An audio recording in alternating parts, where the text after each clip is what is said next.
Welcome back to Emotions and Potions. A love/hate letter 2 with your hosts, Ashton and Alec. We are doing something a little bit different today. I'm so excited and so nervous. Yeah, it's definitely something out of our comfort zone as far as what our podcast has been up until this point. But we're both super excited because we're interviewing an author today. We are. It's our first author interview ever. Yes. And who are we interviewing, Alex? We are interviewing the queen of a slow burn romance, Miss Mariana Zapata. Dun, dun, dun, dun, dun. Mariana is best known for books such as The Wall of Winnipeg and Me, which we'll be talking a lot about that one in the interview, from Lukov with Love, Culty, and All Roads Lead Here, along with many others. Yes, she will be coming on the pod. We'll be asking her some questions about her writing, about current books that are out, and then getting her take on some fun things, per usual, like all of our episodes here on Emotions we and have Potions. to, include some E&P segments for her. Yep. And so I guess without further ado, let's get into this interview. Let's get it. Hi. Hey, how are y'all? Doing well. How are you? I'm doing okay. Thank you. Thanks for meeting with us. We're really excited. Oh, thank y'all for having me. Well, I'm Ashton. And I'm Alex. Ashton and Alex? Yep. Yes. Okay. One of the A names. Okay. That A. Yeah. All right. Well, we're ready to just jump right in if you are. Let's do it. Yes. Okay. So how did you get into writing and know that you wanted to become a writer? It's just kind of something I've been doing, even, before I can even remember. My mom has these stories that I used to write when I was a little kid. I faintly remember writing RoboCop fan fiction, but she has, stories even before then that I wrote about princesses and princes and things like that. So it's just always just been something I've done and something that I've enjoyed doing. And then later on, when I was 12, I was writing insane fan fiction and, just kind of spiraled into even more than that the years afterward. Yes. So it's always just been a part of me. It's something I love doing. And it was, for fun for so long. And then finally it was kind of well, what if I try and do this for a job? So does any of that fan fiction make it onto AO3? Oh, no, actually, all my stuff was, it might have been ripped off, but it was on fanfiction.net. You know what I mean? It's still up on there. If someone really wants to find it, you can find it. It's not that good, but it was practiced. So it sounds like you have been writing for a very long time. So what is your current writing sequence like? When you get an idea, how do you kind of progress through that? Well, my style is, I like to call it a hot mess, because it's just kind of I piece it together. It's just kind of a little piece here, a little piece there. And then, so it starts off with maybe just a random idea. I want to write, in the case of Winnipeg, for example, it was kind of I saw, the paradox about JJ Watt, and I was kind of he's wonderful, but what if he had a grumpy evil twin? And I wrote a story about that with the same kind of dedication. So it's always just a very small idea. Or I had another book where under lock, I was watching Sons of Anarchy. Have you seen that one before? Yes. Oh yeah. Well, there was a lot I liked about it, and there was a lot I didn't. So I was what if I wrote a romantic version of it? So it's just always one small idea, and it just grows with time, figuring out characters and just a ton of rewriting, to be honest with you. So that's why I always say it's a mess, because I have no idea what I'm doing. I just kind of figure it out as I go along, which isn't useful toward anyone that's, new to writing, but you figure it out as you go along. So do you have any plot kind of points that you kind of know you want to hit, or is it kind of just as you're writing, you're just coming up with those ideas? No, it's actually exactly what you said. Before I start working on a book, I just have notes in my phone that I add on, to where I'll have very vague ideas for different scenes that I want to write, or even sometimes it's literally just a line in a book, or just a small amount of dialogue, and so I'll build a chapter around it, or I'll build a scene around it. So what I do is I have poster boards in my office with post-it notes on them. So, when I first start off, in my head, I always think of it as I'm just going to throw bones down, just the very vague outline of sort of what I think might work. So, it'll be like a pool scene. And so, pool scenes in chapter 3, and then 10 rewrites later, it's chapter 30, or it might not even be in the book anymore. So for me, it's just a slow progress of figuring out, what's working for me and what's not working, or even just sometimes the characters just completely change from where they, started to where they end. So yeah, like I said, Hot it's just kind of mess. I like that description though. it's always, for me, it's like writing to me is such a feeling. Like it's always just like, well, how do you know when a book's done? I'm like, I don't know. I just like a feeling I get that I know in my heart. Like I can't explain it. But it's just I just know. I just go with my gut, I guess, is what I'm trying to say. It's a very much a gut thing on what's working, what's not working, and you know, uh how I want things to go along. So Yeah, and sometimes your gut's your best advocate. Yes. absolutely. So Absolutely. has your writing process changed at all throughout the years, or is this always kind of how you've written? For the most part, it's the same exact. I mean, for the majority of it, maybe it's just kind of like I feel like the kind of stories I want to tell has changed a little bit to where was I going with this? Hold on.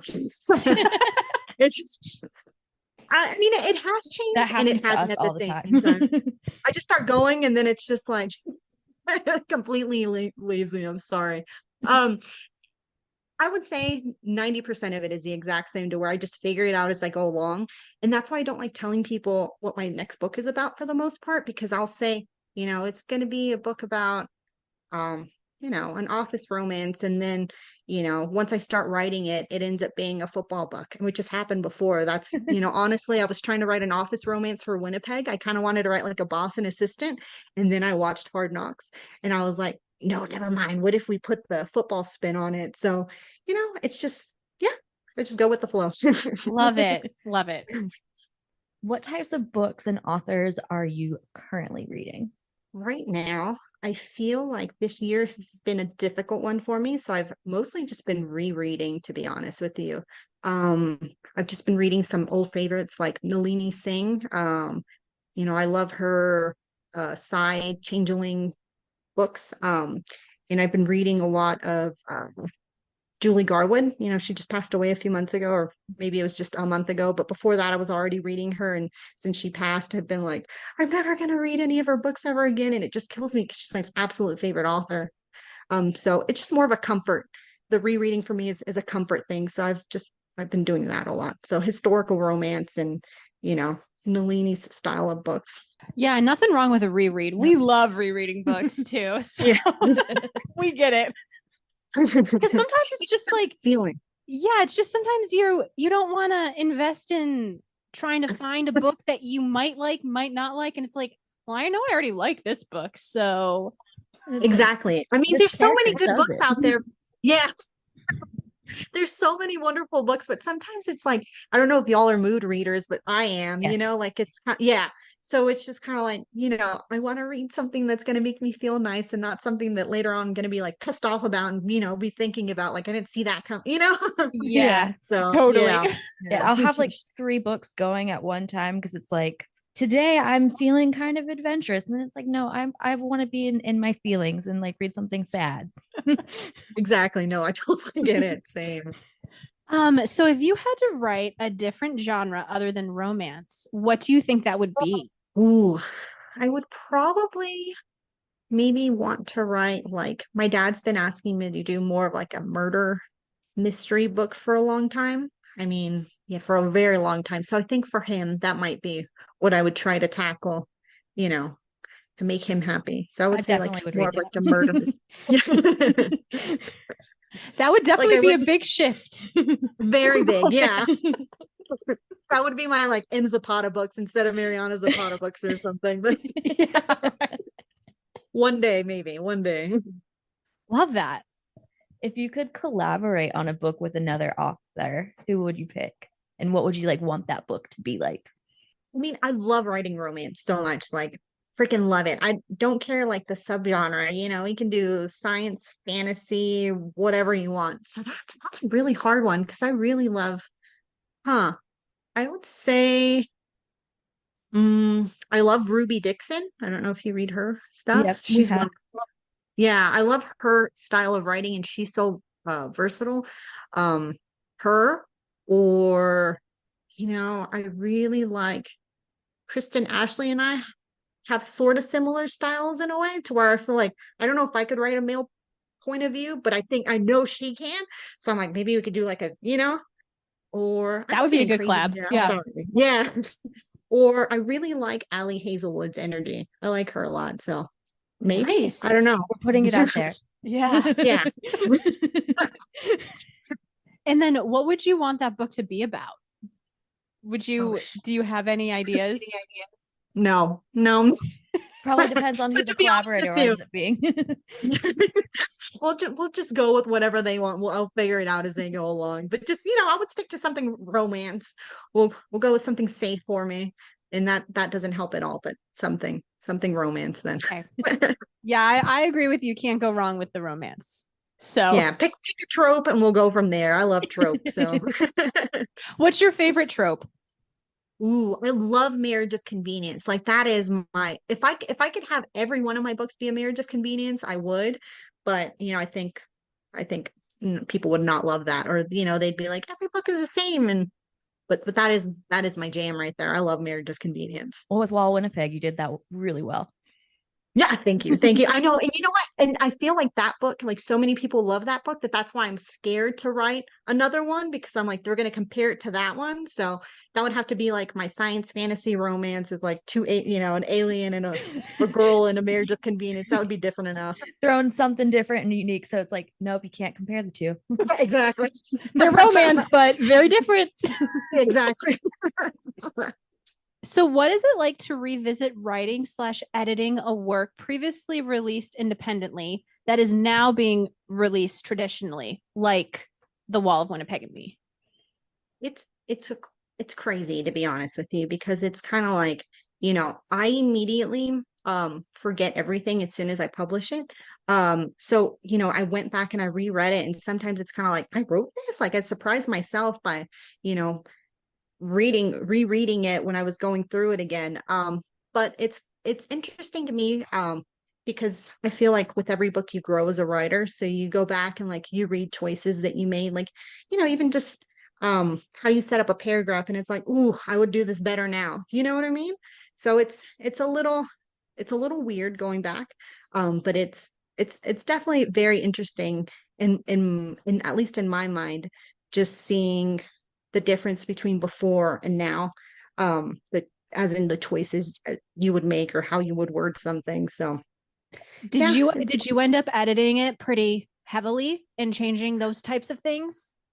I didn't because I was honestly like, I'm kind of like if something's not broke, don't fix it. But there was a couple of parts that I was kind of like, well, this isn't something that I would write now. So I was kind of like, let's take, maybe this line out or that line out. But for the most part, I really try to leave it alone just because it's such a beloved book by so many of my readers that I'm like, I don't want to change this for y'all. I've heard this complaint from so many other people in the past when an indie book is taken and traditionally published. They're like, it's not the same book, in the new version versus the old one. The old one was so much better. And I already knew that people were going to try and compare them. So I was like, no, let me try and leave it alone as much as I can.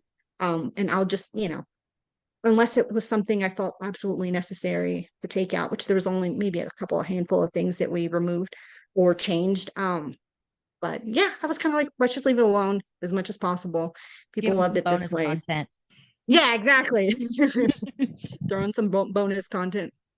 Yeah. Yeah, I understand that because you did have like a pretty big fan base with this book to begin with. And you don't want to completely rewrite a story Exactly. that's already been out there. So, Yeah. Yeah. I don't think I have the mental capacity to like go back and try and like massively rewrite it. So it was just like, right. And probably becomes hard since it's so character focused too, and like people become attached to the characters you've written. exactly. I mean, it's wild to me because sometimes, I'll have a question when I was writing Zach's book hands down, I could not remember so many things. So I was asking like old readers, like, what was this again? Like they know the book better than I do at this point. So it's a wonderful thing, and I don't want to take that away from anyone. So Nice. Okay. And now we're kind of going to jump into some specific questions about Wall of Winnipeg and Me. all right. So how long did it take you to write the book? I want to say, just thinking about the release before that one to Winnipeg, it was probably about 6 to 8 months to write it. It was back when I was writing books a lot faster. At least for me, that's faster. I know some people release, 5 books a year, and I admire them so much, but I no. I'm very, very slow because of the rewriting. So that one was fast for me, but it was still about 6 to 8 months to from start to stop. And that's including all of the edits. That was like from the time that your publisher was like, or whoever you go through is like, okay, we are pushing this through to print. Or does that also take more time? Well, usually editing, at least when I self-publish, I kind of have to think it's going to take 3 months, because it takes about, 3 weeks to get the first edit back. And then you go through that one. And sometimes it's just really quick, like, let me go through and add commas, because I don't know how to use commas to save my life.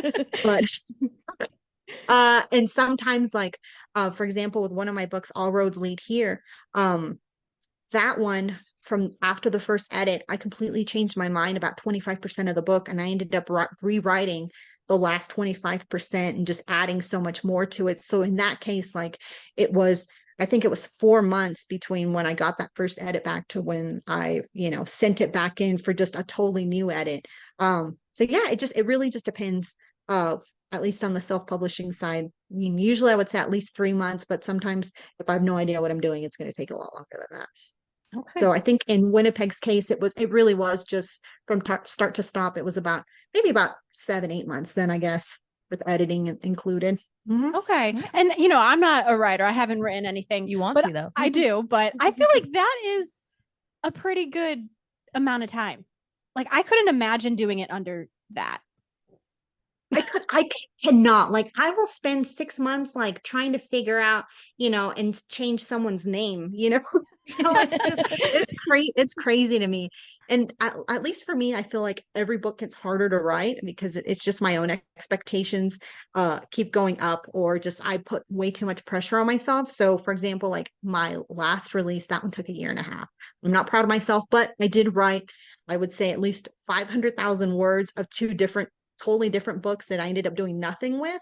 So it's kind of like just starting over again after, spending 6 months. I felt like I wasted so much time, but I was really happy with, the different choice going into doing something totally different than what I had originally intended. Cause I don't want to fart something out either. I don't want to be like, I'm going to write this idea and just force it out. So it's just, like I said, I'm a mood reader, but I'm also a mood writer. So I just kind of try and listen to that.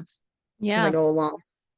But I think you should write your book. I mean, just try it, start it, figure it out as you go along. Don't put yourself on a timeline. Yeah, good advice. Good advice. What was the inspiration with the family backstories for Vanessa and Aiden?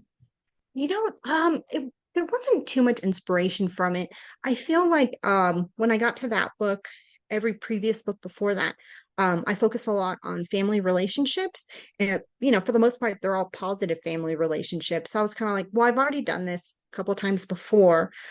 What if I, try to write characters with just very different, backgrounds and relationships with their families, but in a way that they could both, relate to each other with, and that's something that, unfortunately, I feel like kind of trauma bonds us all, even if it's just work trauma. You know what I mean? So that's kind of where I went with it, was just trying something different, with not the happy, perfect family, and just kind of more of a, found family situation. Love that. Because they definitely trauma bonded in that one. So we both really love the inspiration behind the book being J.J. Watt, and then the HBO documentary Hard Knocks. So in the spirit of football, do you have a favorite NFL team? This is the embarrassing moment when I tell you guys that I'm a basketball fan. I only watch football when I'm around my family, but my family is like diehard football. So you know, yeah, Who do they root for? Yeah. Who is your They are family root for? well, we're from Houston, so they are like Houston Texans. My dad does like Dallas Cowboys a lot, which was why I did the 300s was in his honor. Even though the rest of the family makes fun of him for being a Cowboys fan. But I think that's just kind of like being part of a Cowboys fan is either you love them or you hate them. But yeah, I guess you could say that about every team. So I would say that I'm a Texans fan if Okay, we're gonna and choose. which also adds up as to why JJ Watt was your Exactly. inspiration Yeah. because he was a big player on the Houston team for Yeah, many exactly. years. He was so loved in Houston. Like he had like commercials everywhere. So it's hard to not like think he's just like a great guy, you know? And then just to have that work ethic and stuff like that. And I don't want, my siblings to like beat me up or anything like that. So, support Texans. So who's your basketball team then, since that's your go-to? The Mavericks, the Dallas Mavericks. Yeah. Okay. Yeah. I'm a big Mavs fan. So Texas fan that through one I and can through. tell you. Yeah, exactly. I'm a Magic girl, sadly. Are you? No, that's okay. That's great. I mean, they got my heart, but my goodness, have we never won anything good? Sometimes it hurts. I get it. And then for the NFL world in your book, would you be a 300s fan personally? Yes. Yes. I would like to think that I would be like once again just like waiting grade. So I would want to root for him, being this magical, player. So I would think so. Nice. Same. Yeah, We same. be Team Graves. We be Team Graves.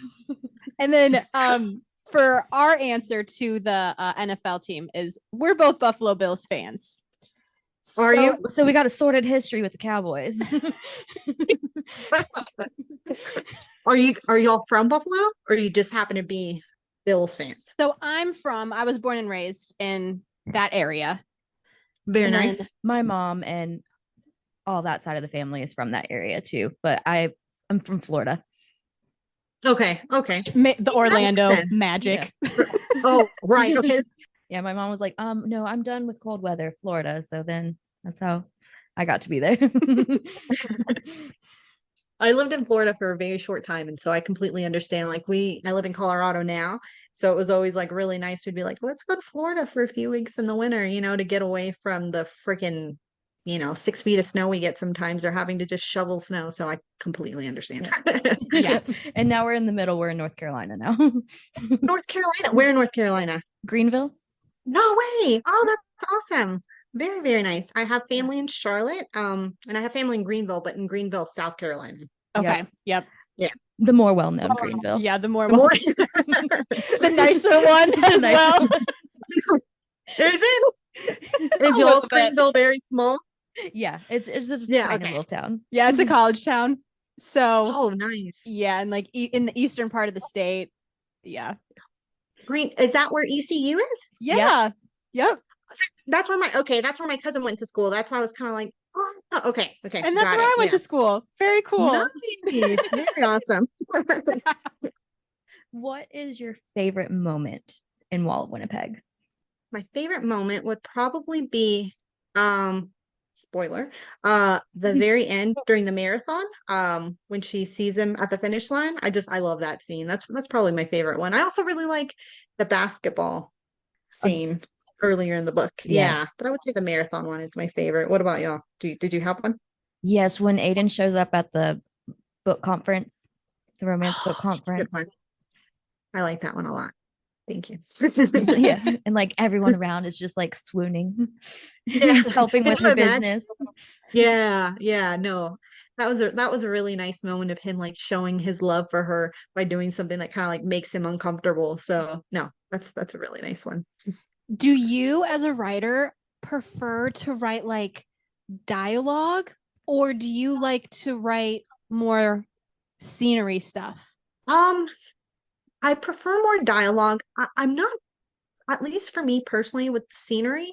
I have a hard time visualizing it. So it's always like, some people have a very beautiful way of being able to describe like, wherever they are, just any kind of area, or even like their clothing and things like that. But maybe that's just like something that I don't put a lot of like focus on just in my own personal life. So I'm just like, I don't care what anybody's wearing, I don't care what kind of wood their floors are. I don't know. That's just me.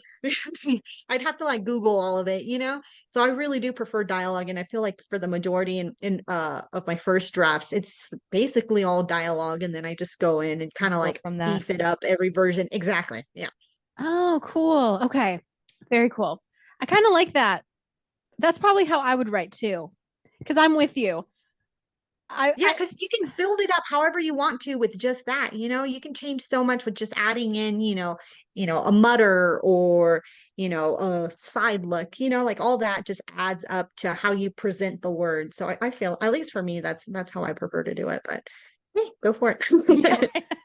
So if this book was picked up for a screen adaptation, who would you want casted for Vanessa, Aiden, and Zach? That would be a dream. How to think about this one. When I first wrote Winnipeg, the actress that came to mind for me was Imogen Poots. I don't know if you know who that is. She did a movie called Need for Speed with the guy from Breaking Bad. And she Yes. just had like such a spunky personality in that one that I was like, oh, she would be perfect. Like her sense of humor really, really I connected with it with Vanessa's character. For Aiden, he's a little bit older, but Alan Richson, do y'all know who that is? Mhm. From Reacher. He just this like big, real serious face. I was like, yeah, that guy. As soon as you said no, Reacher, I was like, oh, yep. he's I he's a see it now. blonde, but we could change his hair to blonde. That's what hair dye's for. Right, exactly. It's Hollywood. They can do anything. And Zach, I would say someone who comes to mind for me is Justin Hartley. Ooh, that's a good one. I feel like he's got that humor. I don't know, that kind of charisma and humor that I kind of see with Zach. And he's, tall and same kind of frame. I like him. I could see him as a Zach. Do y'all have casting that you kind of think of? We did. Yeah, I'm excited. So for our Vanessa, we chose Laura Marano. She's like a Disney Channel star. Okay. But back she in has the like day. that very spunky personality. Yes, Very- okay. I see that. I'll Google her. I'll have to Google her later. All right. For Aiden, we picked Pablo Schreiber. He was in the I know Halo movie. Yeah, with the dark hair, right? Like Mhm. real. Yeah. And Oh, he's that's a also good from one. I like that. Canada. Is he? I mean, that sounds perfect right there. Yeah, I see. I like that one. And then for Zach, we went Glenn Powell, which I feel like our two are very similar. Like they could play brothers. Yeah. So like that was spot on. Yeah. Oh, I just watched him yesterday and Set It Up. Have you watched that one? Yeah. Yeah. It was an He's- office romance one, Yes. right? With the Yeah, bosses. yeah. Yeah. Exactly. Oh, he would be perfect for Zach. I agree with you. But like you said, Justin and Glenn are like pretty much like brothers, so either one of them could play Zach. Ooh, he's really good. I like him a lot. Yeah. What song would you give to like represent Vanessa and Aiden's romance? Because we love to soundtrack books that we listen to. My initial thought is, at least for the beginning half of the book, is like, BMX Party Up, lose my mind. Yes. Love that. I can't think of anything for the last half, but for the first I think of that one. That's a good one. That is a good one. And I think we picked 8 Letters by Why Don't We for their whole little romance story. Well, I'll look that one up. Okay. I'll have to look that one. 8 letters? Yeah. Okay. Because it's about like pushing each other away and like knowing that you love someone, but like having a real hard time saying all those letters together. Ooh. Okay. I'll look that one up. That sounds good. do you ever soundtrack your books? Like, do you ever make a playlist or anything like that? Or do like vision boards or anything like that? I really don't. Honestly, like I listen to I listen to mostly metal, so that doesn't really translate very much to romance, you know what I mean? Or like, like 90s and 2000s, songs. So it doesn't really translate for me. And if I listen to anything, it's usually just audiobooks. You know, so it's kind of weird. My husband's a musician, but I really don't like unless he's playing it, then I don't really listen to a lot of music. So that's a little disappointing. I'm sorry. I know I have a lot of people that ask me if I have like playlists for my books, and I'm just like, no, you would no if I, no. Feel free to make one if you want to, but Exactly. I'm not going to. You tell me. Yeah, you tell me and I'll listen to it, So we're wrapping up the interview with just two more final questions. So I know that you mentioned that you don't like talking about what you're currently working on because It changes. it changes. Exactly. So if you feel comfortable, is there Okay. anything that you're working on? And what should we look out for in the future from you? Right now, I had very bad writer's block for about 4 months. But I'm finally back writing. And right now I'm kind of just I usually focus on one book at a time, but right now my brain's been just real crazy. So, instead of staring at my computer, I've been trying to work on two different stories at once, which I've never done. I don't know how I feel about it, but I just want to get back into writing right now. So one is kind of like an office romance. We'll see where that one goes. And then the other one is just something totally different that, I don't know how people will feel about it, but I'd rather, just write something instead of just staring at my Word document. So I just kind of take turns with whatever I'm feeling at the moment working on. So we'll see what happens. Yeah, it sounds like that writer's block has been unclogged and now you're just you have a lot of ideas kind of going on at once. And you're like, okay, let's see where they go. Where they are. Like I have one I really want to write, but I kind of just want to get back into it. So I kind of want to practice with something else that I don't feel as much pressure to write, because the idea that I do want to work on, I just have such high expectations for it that I'm like, that feels like a bit much pressure for me right now after so long. So let me just kind of tinker around here and there and, Keep the notes going for it a little bit for when you're ready to. Exactly like that. Like I have like, a ton of pages of notes for it. So when I get to that one, I just want to be prepared, but I'm just having fun for now with the other two. Do you have a time frame of when you would want your next book to be released, or are you kind of like, I'm just going with the flow, when it happens it happens?